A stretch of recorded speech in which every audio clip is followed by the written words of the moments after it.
Ελλάδα δυστυχώς ρε φίλε, ο κόσμος το κακό σου θέλει, κατάλαβες. Καλά, ειδικά εσένα νομίζω ότι σε έχουν στο στόχαστρο, ξέρω. Δηλαδή... Με έχουν στο στόχαστρο γιατί οδηγώ αυτό που οδηγώ, μένω εκεί που μένω, φοράω αυτά που φοράω, κατάλαβες, και τα έχω κάνει με τα αρχίδια μου. Γι' αυτό.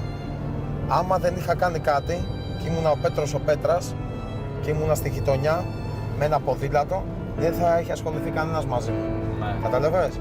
Οπότε αυτό εγώ το παίρνω ως κομπλιμέντο. Κατάλαβες, και δεν θα σου πω το κλισέ ότι κάθε διαφήμιση, ή καλό ή κακό διαφήμιση είναι και αυτό. Κατάλαβες. Εντάξει. Από παλιά... Όταν είσαι στο spotlight θα συζητηθείς, αδερφέ.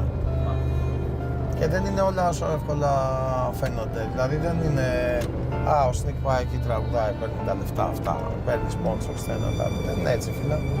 Κατάλαβες, μπορεί να μην σηκώνω τούβλα, αλλά